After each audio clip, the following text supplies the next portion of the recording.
Welcome to What's Next. Since 2008, FreeBikesForKids.org has been giving away bikes, lots and lots of bikes. And in 2018, that number is about 50,000 bikes. Terry Esau is Executive Director and founder of FreeBikesForKids.org. Thank you for joining us. Congratulations. I'm doing great. 50,000, that's a good number, isn't it? That is a fantastic number. We've been talking since the very beginning. 10 years ago. Yeah. You know, there's a shot of us that's in the Channel 11 studios, but that wasn't the very first shot. That was actually probably about 4 or 5 years ago. Yeah. But that first year, you collected, what, 250 bikes? 250 bikes. I thought I was starting a hobby, you know, like a one-time, 1 year, 2-week hobby. And that was 10 years ago.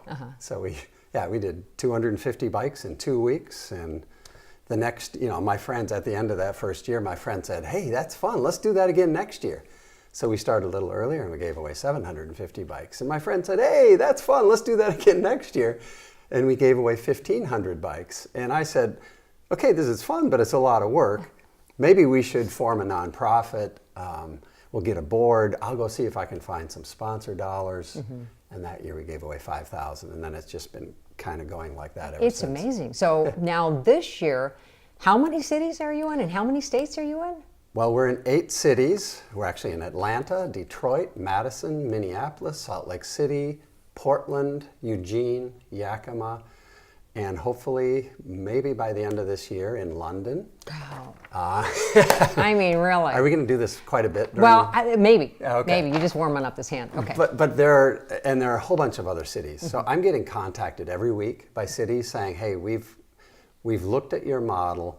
We think this is something we'd like to bring to our city. Wow. So right now, we can't actually expand as fast as the requests are coming in. But that's kind of a fantastic, well, that's It's a good problem to have. a good problem, Yeah. kind of, yeah. So let's talk about locally. You have a very important date coming up.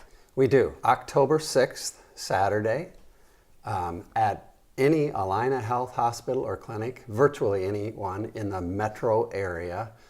Those will be drop locations for bikes from 9 a.m. to 1 p.m. So it's only 4 hours. But we take any kinds of bikes. You brought one with you? Yeah, we brought one. I'm not sure what that is, a Dyno Warrior or something like that. But you found that a lot of the littler bikes are used and you go through quickly. Yeah, well, there's a stat that's like 25 million bikes are sold in the U.S. every year. About 8 million of those are outgrown. So, you know, there's a huge number of bikes that are sitting in garages, just sitting there, and they're collecting dust and they're doing nothing, and people don't know what to do with them. So we say, on October 6th, bring them in. We take kids or adult size. We can take tricycles, you know, anything that has wheels on it that's fun.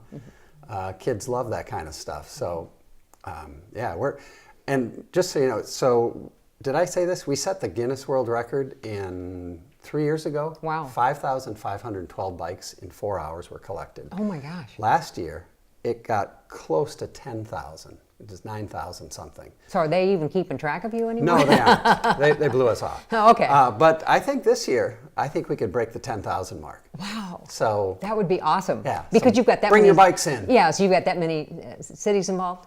Well, or that's just here? just here. Just here? Yeah. Okay. So we're really excited for some of our affiliates, like Detroit this year.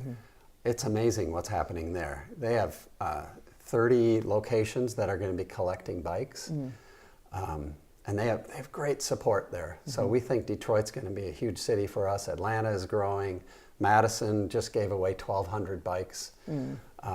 So yeah, it's starting to go crazy. We have several pictures of kids who have just the biggest smiles on their faces when they get their bikes. So tell me why this is, it's so personal for you to kind of keep this going. Yeah, well, first of all, you should know I'm a bikeaholic, okay?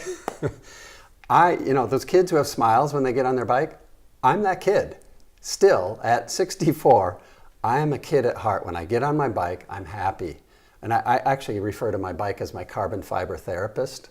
So it's a lot cheaper than going to therapy. I get on my bike, I go for an hour ride, I come back, I'm happy. My wife says I'm a better human being. But yeah, kids, kids need a bike. Because you know, that first bike that you get, that's your first ticket to go explore the world. It's kind of that first vehicle of independence. So they get on that bike and they take off. They get to go explore their neighborhood. They get to go to the park. They get to go visit their friends. They get to go get an ice cream cone. They get to do all kinds of things that they couldn't do before they had that bike. And that's just the joy factor of what a bike brings. Then there's the physical and mental health aspects, you know, with childhood obesity, diabetes, you know, all that kind of stuff. This is like a medical device. It actually makes kids healthy. And happy. And happy. And what it does is it takes them away from screen time. You know, nothing against smartphones and all that kind of stuff, but you don't get a lot of exercise playing video games, except for your thumbs. You know, so we think it's an all-around thing that brings health and joy to kids, and we think every kid should have one. So how do families apply to your program, or how do they get involved so they can get a kid for their bike, a bike for their kid? So what we do is we decided we never wanted to be in the business of vetting kids and families to say, do you deserve a bike? So what we said is, let's partner with organizations that are already working with low-income families. That could be YMCA, Boys and Girls Clubs. It could be a church organization. It's schools. And what we do is say, we invite you to apply to become a benefiting partner of ours. We vet them to make sure they're doing good work, that they're keeping the dignity of these families intact. And then we take about 100 of them each year. And then they tell us, we really need about 500 bikes to service our clientele. And we go, okay, now you have to give us the name, age, gender, and height of each of those kids. And then we arrange a time and a place. And we divide our bikes into 15 categories, and we match that child with a category. And then they come. And at the giveaways, you've seen this. It's a blast, because we have bikes out in, you know, here's a color-coded category that matches with that child. They come and we have about 6 or 8 bikes out in their size group. And they actually shop. They get to go shopping for a bike. So, you know, I want a pink bike, I want a blue bike, I want a red bike. It's like it's an added perk for them to make them feel like, wow, I got to do something that some of my friends maybe do at school, but I've never been able to do. I get to shop for a bike. And that's when it's fun. Now, you also have a place for volunteers. So we actually have a couple of slides of people who are volunteering. So one is helping a young lady with her new bike. Yeah. The other ones are fixing the bikes. Right. So what do you need, and when do they need to report? First of all, we need volunteers of all skill levels. So we have people who clean bikes, which anybody can do. We have what we call preppers. They change tires, change saddles, do, you know, simpler kind of mechanical work. And then we have mechanics who do the trickier stuff. So when you go to our website and apply to be a volunteer, it asks you a couple of questions. So you actually self-determine what your role will be when you get to the warehouse. And you should know that we get thousands of people who come and volunteer. We get corporate groups, we get church groups, we get a girls' hockey team, you know, we get bike clubs. And the fun thing is, they come that first time and they have so much fun that they come back. We have a lot of, wouldn't be called recidivism, would it? Returnees. Yeah, we get a lot of returnees who come and they go, this was fun. I'm coming back and I'm going to bring my kids and my family to do this. So yeah, I think, well, by the time this airs, our volunteer calendar will be up and running. You just go to fb4k.org/volunteer.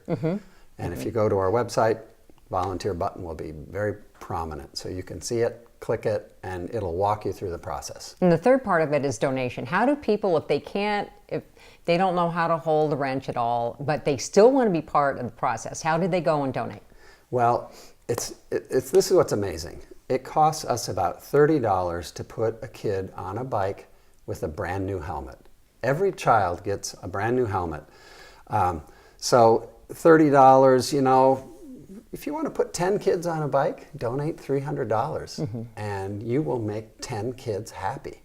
And yeah, it's a simple thing. That's also on our website. Right. Click donate. Because I've been all over your website. I've been checking all the stories. I've been looking at all the faces and Yeah, the yeah. pictures. But especially, I'm just really struck how a simple donation of something like that makes such a difference in a kid's life and also in a family's life who maybe couldn't afford it. Right. I mean, do you remember your first bike? I do. I do. Do you remember what it was? It was I know that it had streamers on it. How about that? And it was blue.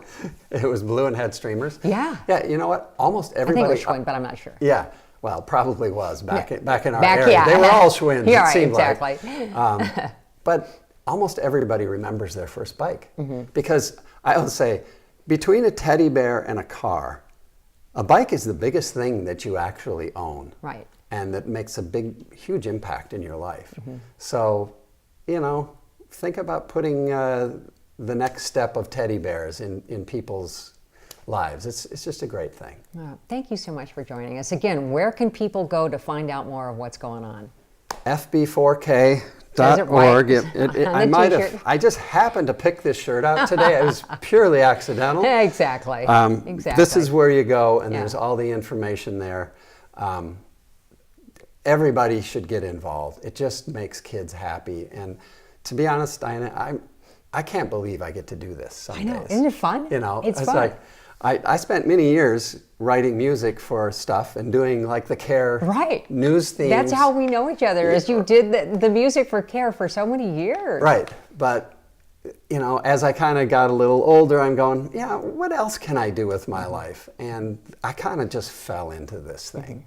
And now it's like, okay, we're in 8 cities, and my job is the national and global expansion of this model. So Yeah. I'm actually not running Minneapolis anymore. Tia Martinson is running the whole program here. My job is getting this started in cities around the country. Nice. And that's pretty fun. I know. Okay, so fist bump instead of the high five, right? So, Yeah.